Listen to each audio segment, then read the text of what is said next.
When your life is falling apart, you don't actually need to be strong. Forget that advice. You need something far more powerful.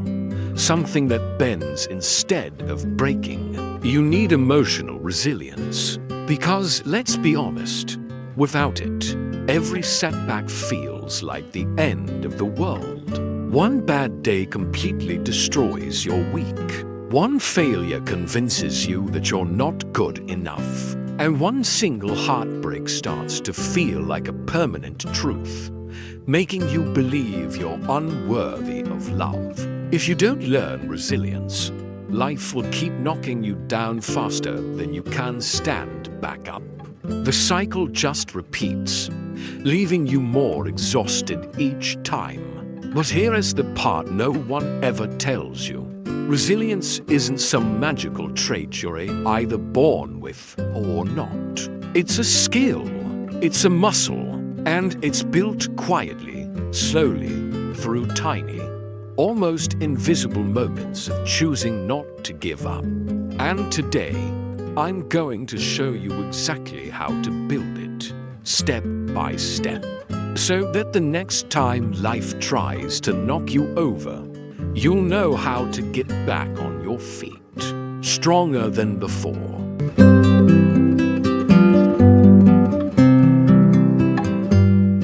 Our first step is something that feels completely counterintuitive. It's to slow down before you break down. When everything collapses around you, your mind goes into overdrive. It wants answers, it wants solutions, it wants to fix everything right now. It scrambles for control. But true resilience begins in the exact opposite direction. It starts with slowing down. It starts with just breathing. It means having the courage to sit with what hurts instead of running from it. Because emotional collapse usually doesn't come from weakness, it comes from overload. Your entire system is overwhelmed. Your mind is exhausted. Your heart is tired. Think about it, nothing can grow when the soil is constantly shaking. So the very first step is simple, but profound. Just pause. Give yourself permission to not have your entire life figured out today. Let go of the pressure to solve everything at once. Just for this moment, let yourself be still. Now, let's move on to the second pillar of resilience, which is all about the story you tell yourself. This one is called separate the event from the identity. One of the fastest ways people break down and stay down is by weaving a painful event into the fabric of who they are. What does that look like? Well, I failed at this project becomes I am a failure. A relationship ending, where they left me, turns into the devastating belief that I am unlovable. The feeling of being lost in a particular season of life hardens into the identity of I am hopeless. Resilience requires one crucial, non-negotiable skill. You must never turn temporary pain into a permanent identity. Life events are like storms. They are powerful. They can be destructive, but they are not you. Storms pass. They move. They change shape, but you remain. And the moment you stop labeling yourself with the pain you're experiencing, you stop sinking under its weight. So, try this. Say this to yourself, gently and with as much kindness as you can muster. This happened to me, but it is not me. This experience is a chapter in your story, not the title of the book. Separating what happened from who you are is the key to reclaiming your power and your future.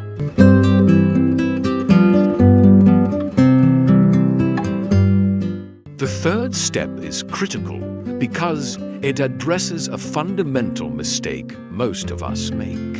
It's this: regulate before you try to recover. So many people try to heal while their nervous system is still on fire. They try to journal, to talk it out, to make a plan, all while their body is in a state of high alert, flooded with stress hormones. That's like trying to have a calm, rational conversation during an earthquake. It's impossible. Your body must feel safe and calm before your mind can even begin to make sense of anything. True healing can't happen in a state of panic or chaos. So, how do we do this?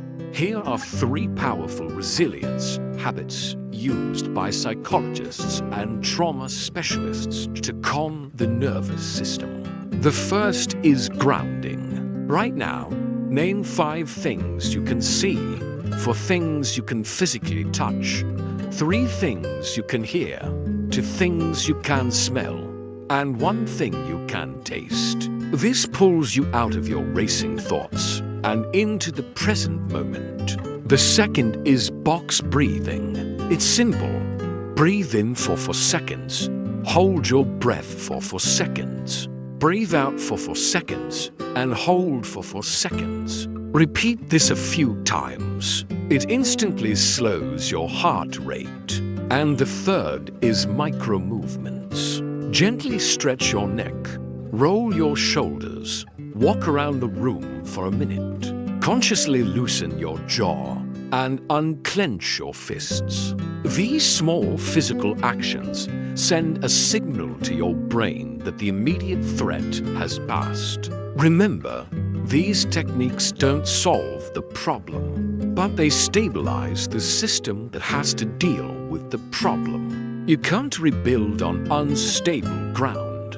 Regulate first. This brings us to our 4th point, which is all about the actual process of rebuilding. It's called rebuild in small, unseen steps. We have this idea that resilience looks like a dramatic comeback story, the kind people post on social media with a triumphant caption. The big "I'm back" moment. But that's not what it really is. True, lasting resilience is built in the small, quiet, unseen choices that no one else ever witnesses. It's the decision to drink a glass of water even when you feel completely numb and dehydrated. It is cleaning just one small corner of your room instead of feeling overwhelmed by the whole messy house. It is finding the energy to reply to just one message from a friend who is checking in. It's doing 5 minutes of something, anything that makes you feel even a tiny bit human again. Whether that's listening to a song, stepping outside for fresh air, or sketching in a notebook. These tiny, almost insignificant actions are what rebuild your internal foundation. They are the bricks you lay, one by one, to create a new sense of stability and self-trust. Because the truth is, you don't rise all at once in a single glorious leap.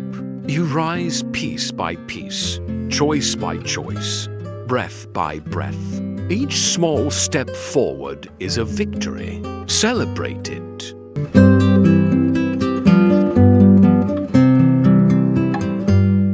Finally, we arrive at the 5th and deepest level of resilience. Find meaning in what survives. When life as you know it falls apart, it's a painful but powerful clarification process. It reveals something incredibly important. Not everything in your life was supposed to stay. People leave. Plans you held so tightly crumble into dust. Certainties you built your world upon dissolve. It feels like a total loss. But look closer. After the storm has passed, what remains?